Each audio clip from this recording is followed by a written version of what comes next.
Welcome to our channel HASHMICLINICS. Hey everyone, and welcome back to the Deep Dive. I am your host, and I'm sitting here with our resident expert and medical historian, ready to get into a pretty wild stack of sources today. Hey there. Yeah, I am really excited about this one. It's definitely a fascinating set of documents we're looking at. Oh, absolutely. So to start us off, I just want you, the listener, to imagine something for a second. Imagine looking down at your own physical body, right? But you're completely paralyzed. And every single sound in the room suddenly explodes into this visible kaleidoscope of pulsating colors. Which just sounds terrifying. Right. And you have like zero sense of time. Your internal organs feel totally transparent. And you're trapped in this endless afternoon surrounded by grotesque monsters. Now, in the late 19th century, early researchers and homeopathic doctors didn't call this a descent into madness. No, they did not. They called it medicine. So today we are diving into historical clinical notes that read way less like science and much more like a blueprint for tearing down reality itself. It's a really profound set of texts. We are looking at these highly methodical clinical attempts to categorize a state of being that is basically, by its very nature, totally uncategorizable. Yeah. These researchers are literally trying to map out the exact parameters of human consciousness by observing what happens when you systematically dismantle it. Exactly. So our mission for this deep dive is to explore the completely paradoxical and, let's be honest, deeply trippy medical profiles of a substance they documented as Anhalonium Lewinii. Which most people today would probably know by its common names, right? The mescal button, or peyote. Yep, peyote. We're looking at how early medicine documented its profound ability to just completely shatter a person's perception of the world. Okay, let's unpack this. Because if you look at these clinical notes, it's almost like reading a modern user manual. Right. But instead of explaining how to, set up a new TV or calibrate some hardware, this manual explains how to hotwire the human brain and completely bypass every natural filter we have.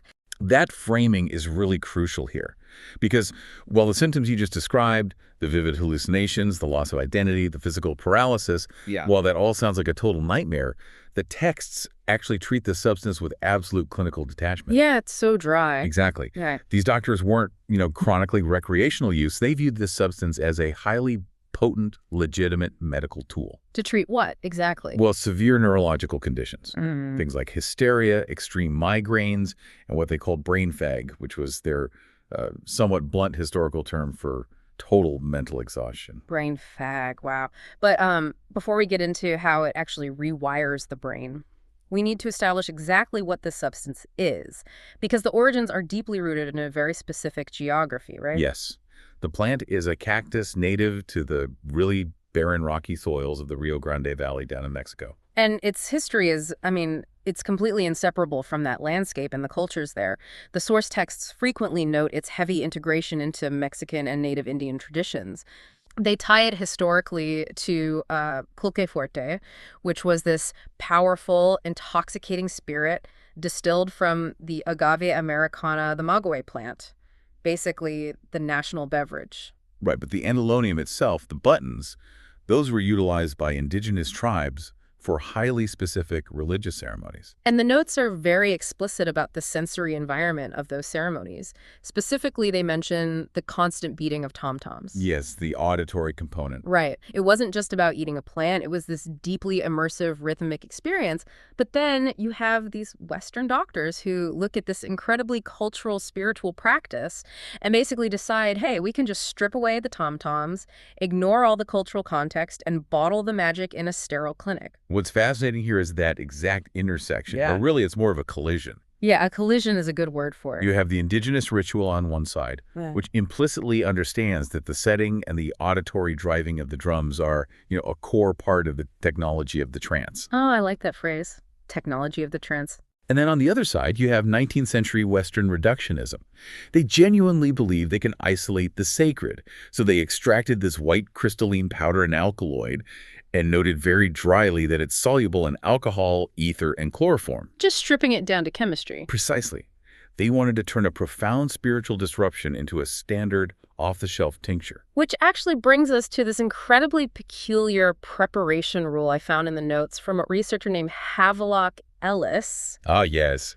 He writes that to prepare these mescal buttons, you have to cut them into small fragments and pour boiling water over them twice. Like, he is absolutely adamant that a single infusion is totally inactive. It has to be a double boil. Yeah. It honestly reminds me of those bizarre cheat codes in old video games, like up, down, down, left, right. Unless you input the exact sequence, the magic just refuses to unlock. Why does water extraction require such a rigid double boil? Well, it really comes down to how these specific alkaloids are locked inside the physical architecture of the plant. The psychoactive compounds aren't just sitting loosely on the surface. Okay. They are tightly bound within a really tough, rigid cellular matrix of plant cellulose. So a single pass of boiling water might soften the tissue a bit, but it just isn't enough to break those chemical bonds and draw the alkaloids out into the solvent. Oh, I see. Yeah, it requires that sustained heat and repeated exposure to fully liberate the active compounds. And once they did liberate those compounds, they immediately started diluting them, right? The sources mention using homeopathic dosages, specifically something called triturations from 2x to 6x. We should probably establish the underlying logic of that immediately, as it basically drives this entire medical pursuit. Go for it. The core tenet of homeopathic medicine is like cures like. The philosophy dictates that a substance capable of causing massive symptoms, like, say, intense headaches or hallucinations in a healthy person, can actually, when heavily diluted, cure those exact same symptoms in a sick person. So they were intentionally taking this incredibly potent hallucinogen and diluting it down by factors of tens or hundreds. Exactly. Trying to harness a microscopic echo of its power while stripping away the overwhelming psychoactive chaos. Well, based on the symptom logs in our stack of sources, that chaos absolutely refused to be stripped away. Not even a little bit. Because once that active infusion actually hits the human nervous system, the very first casualty is the boundary between the different senses. We move straight from the chemistry lab into the immediate hijacking of the auditory and visual nerves. The visual hallucinations they describe in the text are absolutely overwhelming. They use this term, polychrome spectra. Right, which sounds super clinical, but the actual descriptions are anything but. They document moving scenes, elaborate dances, fantastic designs of surpassing brilliance, and grotesque monsters. And there is a truly terrifying modality to these visions. Usually if you see a grotesque monster, your biological instinct is to just squeeze your eyes shut. Just hiding under the covers. Right. But the notes state that for anhalonium, closing your eyes actually makes the visions worse. Oh, man. The hallucinations are only dissipated, or even somewhat modified, by forcing your eyes open to look at the real world. You're literally trapped with the monsters the second you blink. Here's where it gets really interesting, though. The sources describe this massive sensory crossover, or synesthesia. There is a quote here that is surprisingly poetic for a medical log. Let me find it. Okay. It says the drug makes each note upon the piano a center of melody which seems to be surrounded by a halo of color pulsating to the rhythm of the music. It is a stunning description of a complete neurological gating failure. It's exactly like having one of those biological music visualizers built right into your optic nerve. Like the old digital media players. Oh, like the old Winamp visualizers. Yes. Whenever a song plays, swirling, pulsating colors generate in real time to the beat, but it's happening inside your own head, and you can't turn it off by closing your eyes. We really need to look at why this happens mechanically. Deep in the brain, there is a structure called the thalamus. You can think of it as the ultimate switchboard operator for your senses. Okay, the switchboard. Normally, it carefully routes visual data to the visual cortex and auditory data to the auditory cortex. It keeps the lanes perfectly separated. But under the influence of these specific alkaloids, that switchboard gets completely jammed. The brain just loses its ability to filter or categorize sensory inputs. So the wires literally get crossed. Precisely. The text refers to this state clinically as hyperesthesia, a massive, uncontrollable overstimulation of the entire nervous system. The auditory nerve and the optic nerve just bleed into one another. Wow. This is why the notes describe an exaggerated reverberation of ordinary sounds. It isn't just that things sound louder. The text literally claims that noises and even physical touch are perceived through colored vision. That is wild. Touching something and seeing a color. Yeah. The condition they describe as kaleidoscopic hearing is basically the brain failing to distinguish between an acoustic wave and a photon of light. So the outside world is rushing in all at once in this complete tidal wave of data. But while the senses are exploding outward, there's this incredible paradox happening internally, right? Between the user's ego and their physical muscles. The massive disconnect. The sources describe a profound delusion of increased physical ability. The user feels an intense consciousness of unusual energy. They experience a massive surge of intellectual power, a grand sense of superiority, and absolute well-being. They genuinely believe they have become superhuman. But that feeling is entirely unmoored from reality. Yeah. The clinical notes reveal that when researchers actually tested this supposedly boundless energy, it simply did not exist. The physical body is experiencing the exact opposite of the mind. Right. Instead of superhuman strength, the subject is trapped in what the notes call extreme muscular depression. There are fine tremors, shaking their lower extremities. They suffer from ptosis, which is this severe drooping of the eyelids. The muscles in their face become so weak that the sources say they can scarcely move their lips and jaws to even articulate words. And it rapidly escalates to paraplegia, a total loss of power and coordination. They become physically unable to walk without assistance or even to sit upright.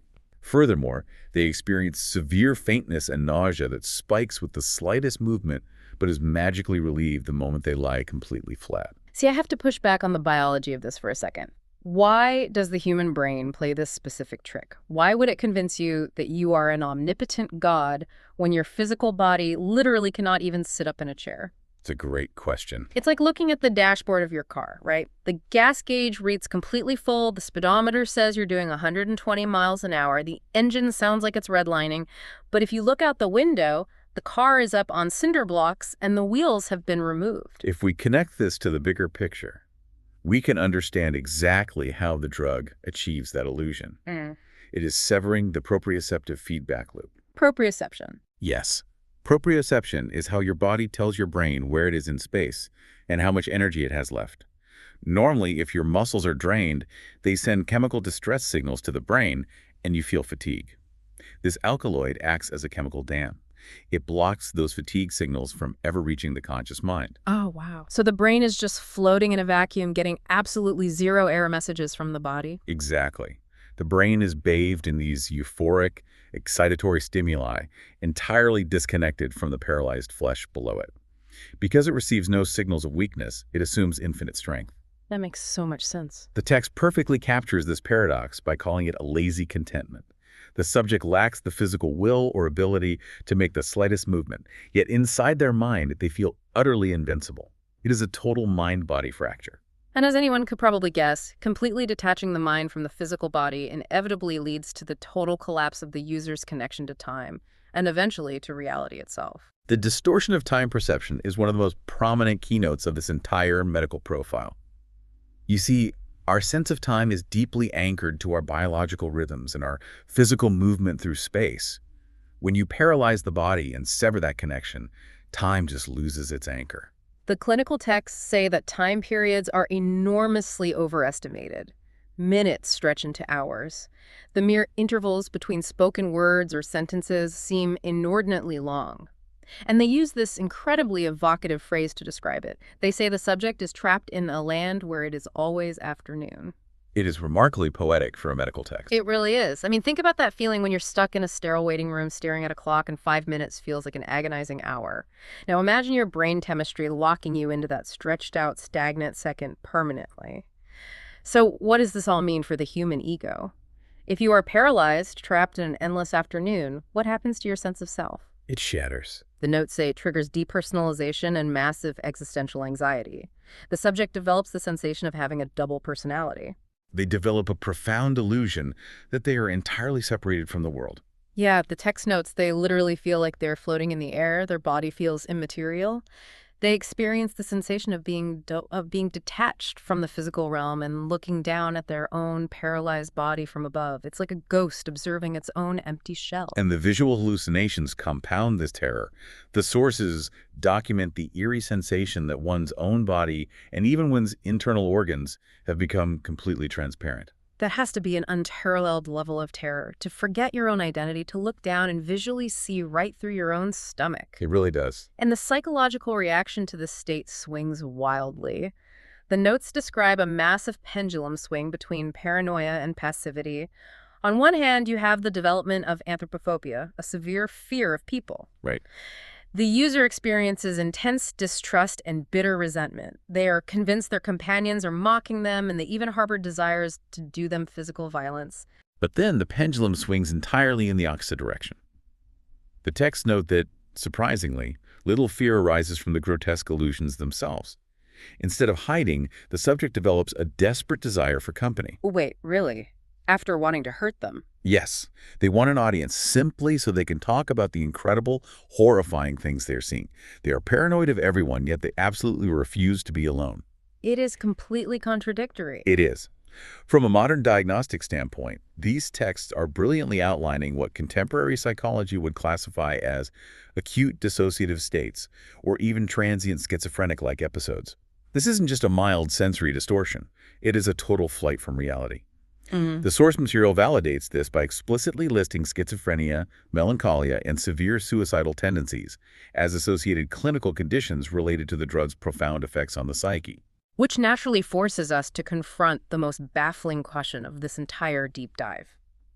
If we are looking at a substance that induces physical paralysis, grotesque synesthetic hallucinations, transparent organs, and a total break from reality, how could any medical professional look at that state and say, yes, this is exactly the medicine my patient needs? It violates every modern instinct we have about healthcare, doesn't it? Totally. But we have to look closely at the therapeutic indications they listed.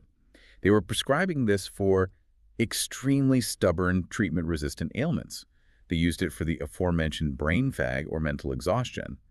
They prescribed it for megrim, which is the historical term for severe debilitating migraines, as well as for delirium, intractable insomnia, and neurasthenia, which was a broad term for severe nervous system exhaustion. But the clinical justification gets even more confusing when you look at how the different researchers recorded its effects on the human heart. The historical notes completely contradict each other. They really do. Yeah. One set of documents explicitly praises anhalonium as a, quote, cardiac tonic and respiratory stimulant. Yet another note, sitting right next to it in the exact same stack of sources, issues a firm warning that the substance, quote, weakens the heart. It claims it produces a distinct, dangerous slowing of the pulse, along with shallow, depressed breathing and faintness.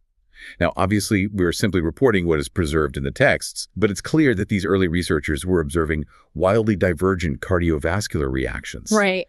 They might have been observing patients at different phases of the intoxication, or simply misinterpreting the body's physiological shock response entirely. Even if we put the contradictory heart data aside, the core medical logic still feels like madness to me.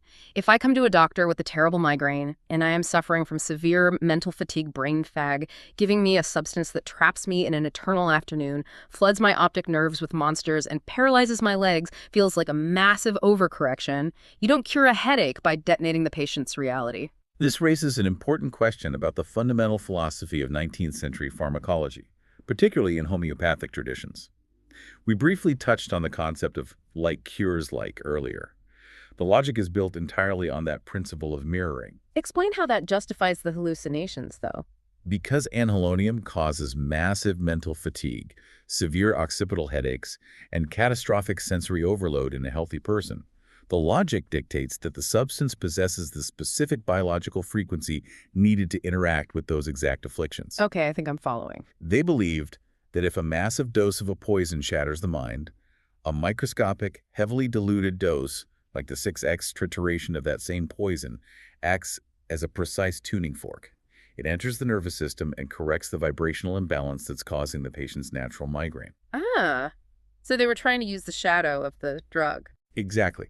In these medical traditions, the most violent poisons were actually revered as the most potent cures, provided they were respected and dosed correctly. The texts frequently compare anhalonium to the heavy hitters of their pharmacopoeia substances like belladonna, opium, and cannabis indica. Oh, right, the big ones. They didn't view the hallucinatory paralysis as a side effect. They viewed it as proof of the drug's immense neurological power. Power that, if tamed through dilution, could force a broken nervous system to heal. Which brings us entirely back to you, the listener.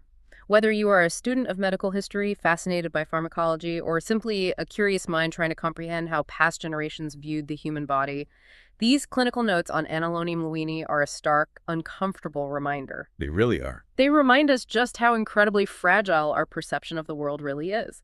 The boundary between possessing a genius-level intellect with superhuman energy and being trapped in a terrifying delusion where your body is paralyzed and your mind is locked outside of time, that boundary isn't a solid wall. It's shockingly thin. Just a chemical shift. Exactly. In the case of these historical records, the difference was just a few drops of a properly extracted botanical tincture. It is a profoundly humbling realization about human consciousness.